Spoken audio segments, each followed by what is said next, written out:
السلام عليكم ورحمة الله تعالى وبركاته. كي دايرين؟ لاباس بخير؟ ما شاء الله تكونوا بخير وعلى خير وفي أحسن الأحوال. اليوم عندنا فيديو جديد ردت فيه جديدة، وهي اقتراح من عند واحد الأخ جزائري متتبع القناة، كنشكره بزاف من هنا كنشكره بزاف، كنوجه ليه تحية، لأنه بالفضل ديالو تعرفت على الملاعب ديال الجزائر اللي كنسمع بهم بأنهم ملاعب كبيرة. غادي نعرفوا اليوم وغادي نكتشفوا الملاعب ديال الجزائر الجديدة ديال 2022 بمواصفات عالمية اللي كتعتبر من أجمل الملاعب في إفريقيا وفي العالم كذلك، مع تطور البنى التحتية في العالم. وكما شفنا مؤخرا في كأس العالم بقطر، فالملاعب ديالهم ما شاء الله يمكنش لينا نقولوا غير نتمناو يكونوا عندنا بحال دوك البنى التحتية. ففي ظل قلة الملاعب الكبيرة والحديثة في إفريقيا عامة، فكان على الجزائر أنها تتساير مع العصر وأن تقوم ببناء ملاعب جديدة ومتطورة تكون يعني كتليق بالسمعة ديالها وبالسمعة ديال المنتخب الجزائري، اللي تا واحد ما ينكرش انه منتخب كبير بزاف ما شاء الله اليوم. فالمسؤولين ديال الرياضة في الجزائر قرروا إنشاء بعض الملاعب العالمية لعلها تساهم في النهوض بالكرة الجزائرية وتعزز القدرة ديالها على تنظيم البطولات الكبرى مثل كأس إفريقيا والشان، ولما لا كأس العالم إن شاء الله، وكذلك بعض التظاهرات الرياضية كما شاهدنا مؤخرا بوهران. الله بينا نكتشفوا هاد الملاعب ذات الطراز العالمي والمواصفات العالمية اللي كلشي كيتكلم عليها ما شاء الله، اللي تنجزت مؤخرا، ونشوفوا معاييرها وكذا التكلفة ديالها. بقاو معي نبداو على بركة الله. أول ملعب اللي هو ملعب تيزي وزو الجديد، بمجموعة من الملاعب سنقدمها لكم على الشكل التالي. أول ملعب هو ملعب تيزي وزو. يتسع هذا الملعب إلى حوالي 50,000 متفرج، وقد شيد هذا الملعب على مساحة 53 هكتارا بميزانية تقدر بحوالي 35 مليار دينار جزائري. والملعب سيستقبل مباريات شبيبة القبائل، ووصلت أشغال الملعب إلى حوالي 90%، حيث يتم تركيب ما يقارب 50,000 مقعد وتهيئة أرضية الميدان ليصبح الملعب بأجمل حلة ممكنة، وكذلك بعض الأشغال خارج الملعب. وأمامكم صورة هنا جديدة لملعب تيزي وزو. والملعب ملعب تيزي وزو كما شفنا عجبني بزاف. انا كنحكم على الشكل اولا، ما تنعرفش الجوهر قطر ما كنشوف الشكل. اي واحد تيبهر الشكل اولا، فزوين. المدرجات زوين باللون الاخضر البرتقالي، زوين بزاف. دابا غادي نشوفوا ملعب براقي جديد. الثاني هو ملعب براقي الجديد، وأحد الملاعب الجديدة والمغطاة الأخرى بدولة الجزائر. يتسع هذا الملعب إلى حوالي 40,000 متفرج. وأمامكم هنا صورة جديدة لهذا الملعب. وقدرت كلفة بناء ملعب براقي الجديد حوالي 380 مليون دولار. قلت لكم براقي، عفوا هو براقي حتى سمعت السيد قالها. ففي الشكل الخارجي زوين بزاف، حتى يعني من الداخل زوين الشكل ديالو. شبه ليا في واحد الملعب في قطر كانوا كيلعبوا فيه. ذلك يا وزارة الشباب والرياضة الجزائرية. ووصلت أشغال الملعب والآخر إلى حوالي 90%، حيث لا زالت الأشغال جارية على مستوى تهيئة أرضية الميدان وبعض المرافق خارج الملعب.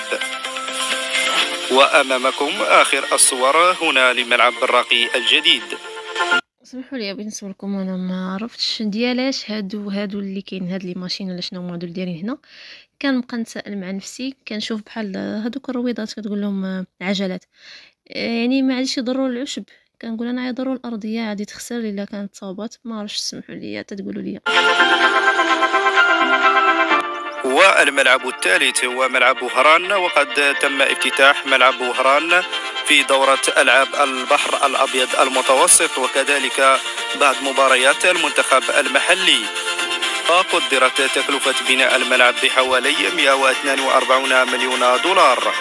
وكذلك هو من الملاعب الجديدة والعصرية بالجزائر، كون الملعب مغطى والأرضية طبيعية، هي صفة تتصف الملاعب الجزائرية الجديدة. ملعب وهران شفناه في العاب البحر الابيض المتوسط، درت عليه ردة فعل زوين بزاف، حتى المرافق ديالو من الداخل زوين بزاف، يعني عصري وانيق بزاف حتى في الشكل الخارجي، وحتى شتو كيقولوا لهم هذوك دوك الملعب التدريبي يمكن تيكون حداه تا هو زوين، وتا كانت حداه القريه شنو كيقولوها قريه رياضيه يمكن حتى هي زوينه، يعني زوين بزاف ما شاء الله. اللي لاحظت كامل الملاعب ديال الجزائريين اغلبهم ولا كلهم مغطين، هذا الشيء اللي زوين اللي تعجبني بزاف في الملاعب. هو كيكونوا بحال عندنا حنايا عندنا ملاعب ولكن ما مغطينش، هذا هو الديفو اللي تيكون، وداك المضمار.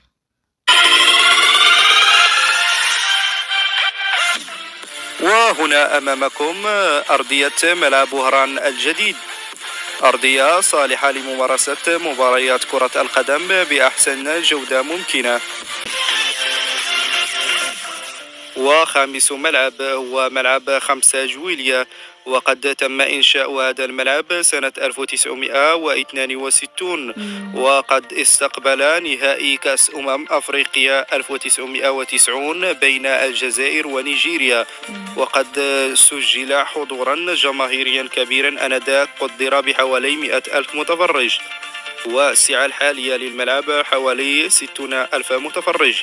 وكذلك قد استقبل الملعب دورة ألعاب العربية سنة 2004، وقد تم تجديده عدة مرات 99 2003 2008 2015 و2017.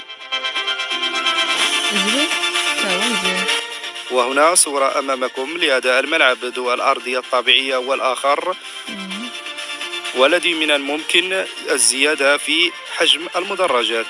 ممكن البلاصة اللي فيه قصيرة كما كتشوفوا كاين نص عالي والنص قصير، يعني ممكن يزيدوا فيه مدرجات اخرين باش يعني يكون كله كبير، ولكن زوين ما شاء الله، ولو انه قديم 1960 ولكن باقي محافظ على الجماليه ديالو، ولو انه كاع كيتدهور كيعاود يترمم ويتهيئ. والملعب السادس هو ملعب الدويرة الجديد، ومن الملاعب الحديثة هو الآخر بدولة الجزائر. يتسع هذا الملعب إلى حوالي 40 ألف متفرج، وأشغاله لازالت جارية كما هو موضح أمامكم في الصورة، وصلت إلى نسبة تقدر ب80%. وقدرت ميزانية هذا الملعب بحوالي 120 مليون أورو. والفريق الذي سيستضيف المباريات على ملعب الدويرة هو فريق مولودية الجزائر. وهنا أمامكم آخر الصور لهذا الملعب الجديد.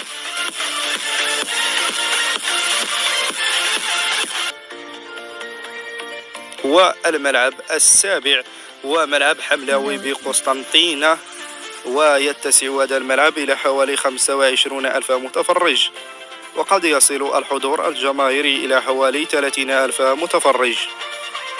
وقد تم تجديد هذا الملعب سنة 2007، ويستقبل مباريات شباب قسطنطينة، ويضم يعني ملعب حديث في 2007 راه ماشي بزاف، يعني 15 سنة ماشي قديم بزاف بحال الاخرين، ولكن زوين صغير ما كبيرش بزاف وما مغطاش، ولكن زوين انيق شبا طبيعيا جيدا. وقد تم ترميم الملعب مؤخرا، حيث عرفت الأشغال تهيئة المضمار وتركيب المقاعد على الملعب.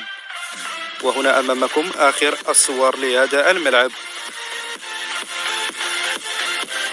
والملعب السابع كذلك من الملاعب الجديدة والمغطاة وبسعة محترمة بالجزائر، وملعب سيغا الجديد، ويتسع هذا الملعب إلى حوالي 25. شوفوا لي كنقطع بزاف لا فيديو. ملعب سيغ أول مرة نسمع به، مازال الآخرين سمعت بهم، أول مرة نسمع به، وبغيت نسول واش سيغ مدينة مسمية على المدينة ولا جا في شي مدينة سميتو سيغ؟ قولوا لي اش من ولاية. ألف متفرج، وقد تم افتتاحه سنة 2022 في دورة ألعاب البحر الأبيض المتوسط، والتي نظمت بالجزائر. هنا صورة لاستقبال مباريات ألعاب البحر الأبيض المتوسط. ملعب سيج لا يتوفر على مضمار لألعاب القوى عكس باقي الملاعب الأخرى. يمكن هذا لعبوا فيه ألعاب البحر الأبيض المتوسط، يمكن لعب فيه المنتخب المغربي مع الجزائر، واش هو اللي لعبوا فيه آخر واحد يمكن، ولا لعب المغرب مع تركيا واسبانيا، واش هو هذا؟ يمكن هو هذا، عقلت على ديك البلاصة المغطاة. والتي تسهل من الرؤية بالنسبة للمتفرج. كخلاصة، ملاعب حديثة وأرضية ديالها رائعة كما سمعتوا في الفيديو، وحتى المرافق ديالها في المستوى، يعني بمواصفات عالمية. ملي كتشوف ملعب مغطى وبهذا الشكل زوين وحديث، كتقولش باللي هذا في الجزائر او في اوروبا او في امريكا، فيعني ما شاء الله.